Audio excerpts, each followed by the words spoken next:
The 2026 International Colloquium Series Europe is sponsored by the Episcopal Diocese of California, the Tabernacle Community Development Corporation, the Waters Living Trust, and Grace Cathedral in San Francisco.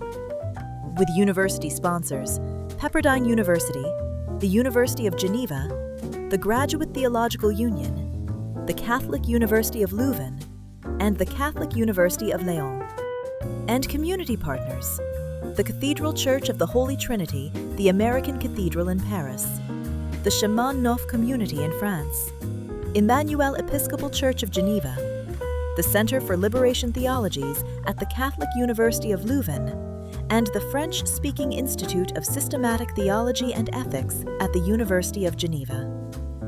With the 2026 hotel partner, Nest M Gallery, Paris La Défense, an Accor luxury hotel. And special thanks to the following: Dr. Christophe Chalamet, Dr. Estelle Sogbu, Dr. Judith Gruber, Dr. Dara Straub, Kim Powell, Dr. Anne-Marie Reinen, Dr. Raymond Carr, Dr. Valerie Miles-Tribble, and Colette Rogers Grizzell.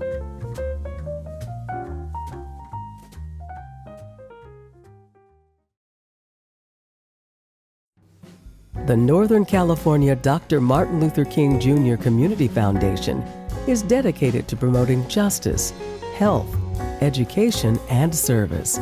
Please consider making a donation at NorcalMLKFoundation.org. Every donation makes a difference.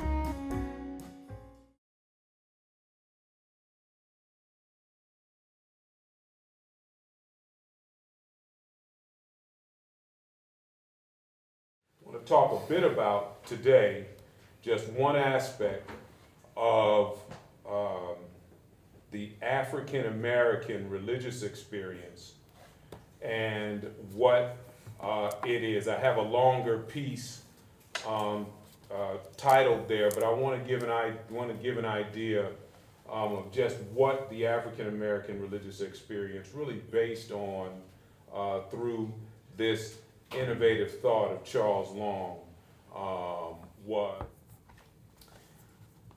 The experience of reality as a datum that has not yet become a structure of the human project evokes the feeling of mysterium tremendum et fascinosum. It is the tremendous, mesmerizing mystery that often evokes, 1, our feelings of diminutive humanness, 2, the diminution of our plans and hopes, and 3, a sense of overpowering reality of that which stands over against us. An experience that evokes a fundamental distinction between the human and the cratophonous being leads to a sense of absolute dependence and humility in the face of ultimate power. This evocation is what Rudolf Otto noted was a sacred experience, the experience of the divine. And this experience is a sui generis phenomenon in the human project. Historian of religions Charles H. Long argues that irrespective of historical context, sacred or ultimate reality makes its appearance to the religious consciousness and manifests a world with a sacred origin that human beings understand. The religious or sacred being, therefore, exists in 2 dimensions, the natural and the sacred, meaning the world is open as both a world of sacrality and an inhabited world. The religious being thereby comes to a knowledge of the self and being through knowledge of the world, through matter. So for Long, religion has to do with orientation, with how one comes to terms with one's place in the world. It means that religion deals with the way in which one handles their ordered world of meaning that is revealed by a source that defines the possibilities of their existence. And this orientation is tied to an unconscious that exerts great influence on our human experience and our expression. Through religious symbols, we understand the objectively significant quality of our religious experience through expression and our subjective participation in it. The sensory characteristics of the concrete symbol helps to mark that symbol as distinctly different from the human being. Long states that in sacred communities, quotes, that which is other than the human being, that otherness which permits the individual to have concreteness and specificity, is not spoken of in abstract terms, but in symbols which render the reality of the other accessible and open to participation and community, close quotes. These specificities of religious symbol mark the relationship with the human being's local environment, and as the symbol's givenness serves as a revelatory source of ordinary life. For instance, if a community lives by the water, that water can serve, or by a river, that river can serve as a source of being. For instance, that river serves as life. It can give an idea of the source of life and the source of being. While the water is wet in our feeling, that water also gives off something else. That's their argument. It gives off this idea of the source of life. We need water to live. That type of idea. And building that in can bring about this idea of water being something totally different than the human being. The human being didn't make the water. That water didn't come from me. It came from something else, something larger than I, that I need to be able to live. Does that make sense? In the primordial African American religious experience, the physical body serves as a primary material form by which the intuition of human consciousness was revealed.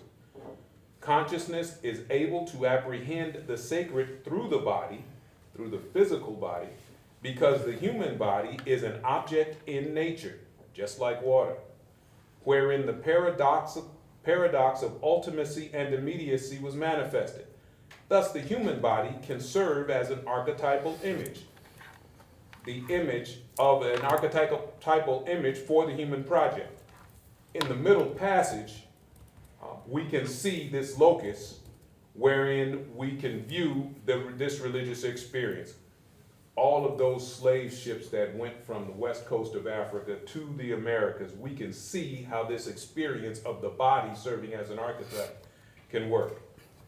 The middle passage primordial stance arises from its utter definitiveness and uniqueness in time and space. Its definitiveness in time is expressed in the singular purpose of its mission, the transatlantic delivery of a vast and stable source of forced labor from the west coast of Africa to the Americas.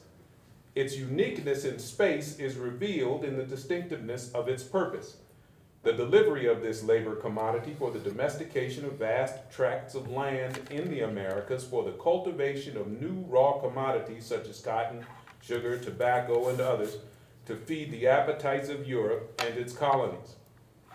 The middle passage religious experience was apprehended by two forms of bodily terror, one physical and one psychological. These two types of terror occurred in the holds of the slave ships, because when you were taken on that slave ship, all of those ships, you were put in these cramped circumstances, hidden below deck, taken from your family, taken from your land, your name was taken from you, your self was taken from you. If you came through the islands of Nigeria, they had water sources that they used called the wells of forgetfulness, where they would give you water, and that water was to magically serve as a way of doing away with all of your past. so that whatever happens going forward is your new self. And that new self was to be a slave in the hands of a new master. The old is done away and everything has become new. Is there a sacred text that says something about that? Right? In this way, it was that you were no longer to be yourself. You were to be a new being, and that new being was to be in service to someone else and to someone else's needs. This idea of the physical terror, being in a ship for 90 to 120, 150 days, not knowing where you were going, not knowing what this big mass of water was, you had no idea. This physical terror, people dying around you, defecation and death, merged with the mental terror, which was when you would see people around you in this position and in this it would prey on your mind psychologically, right? That preying on the mind is this other form of terror. So you are taken. Everything is stripped away. You are no longer associated with that which was before. The memories that you had, you can't even depend on anymore. This forced sense of absence that you are physically stuck in. But you are not dead.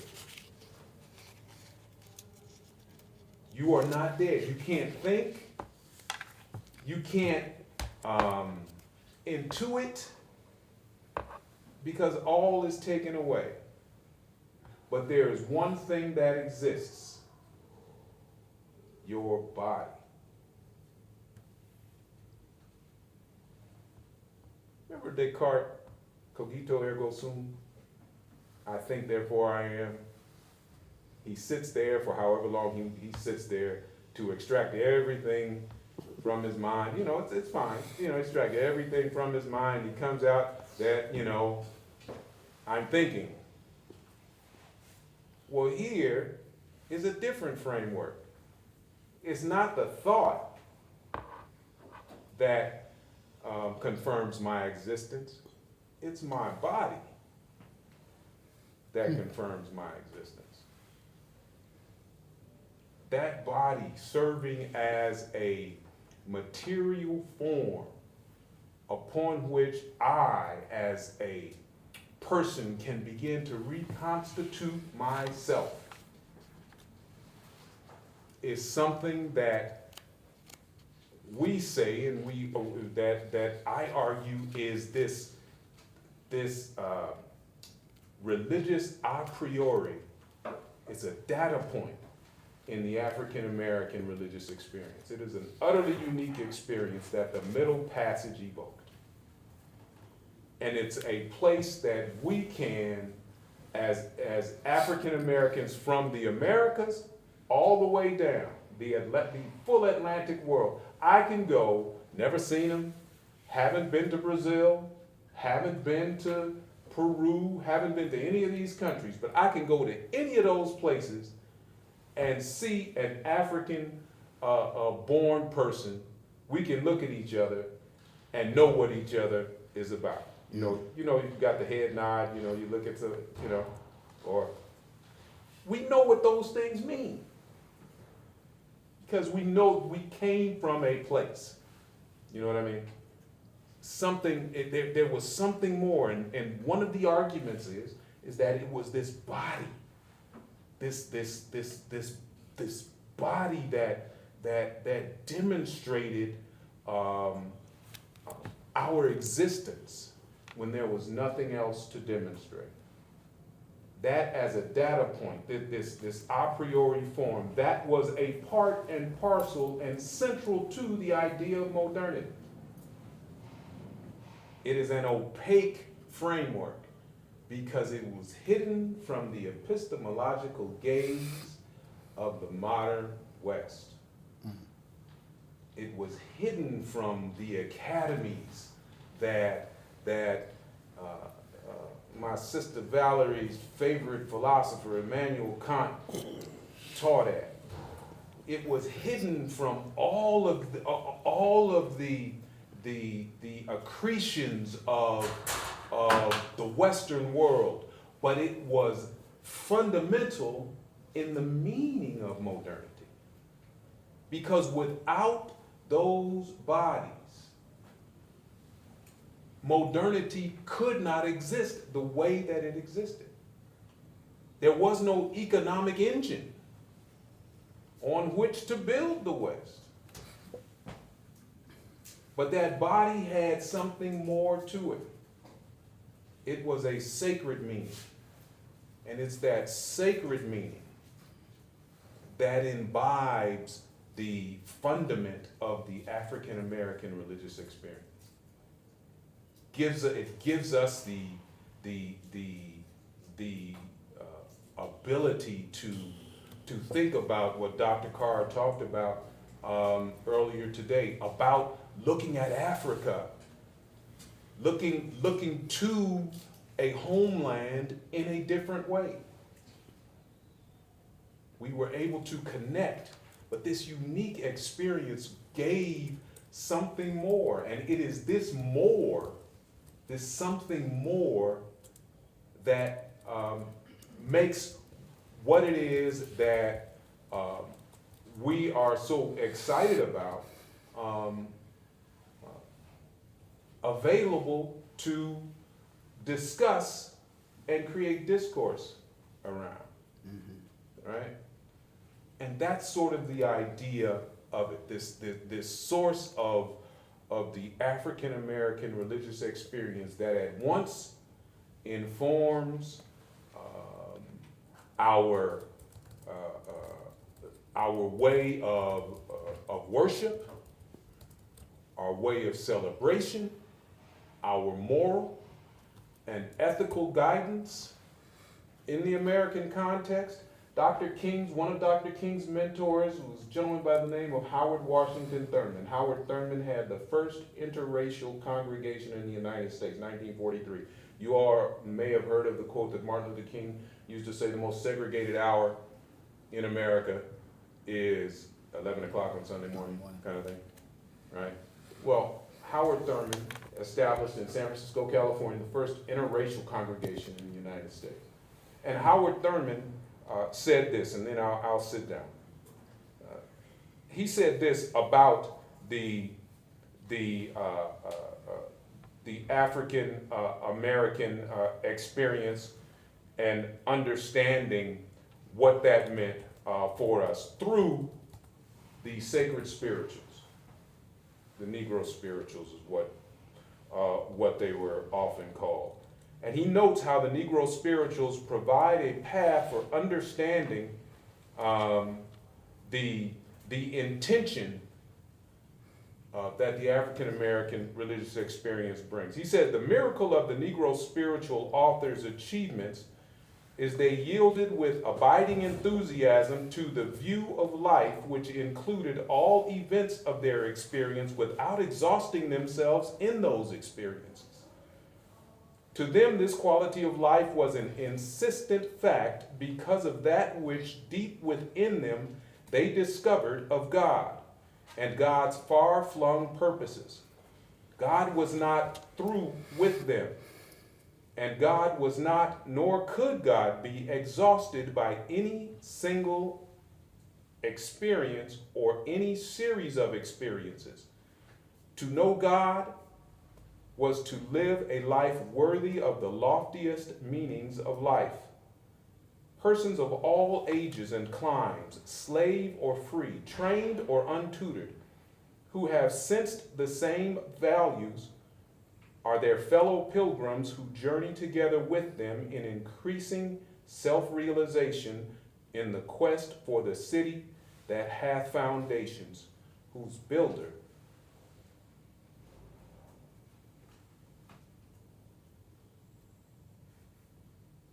and maker is God.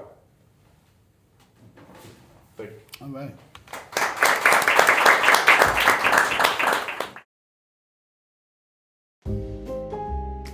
the International Colloquium Series, confronting global issues with moral clarity and intellectual depth.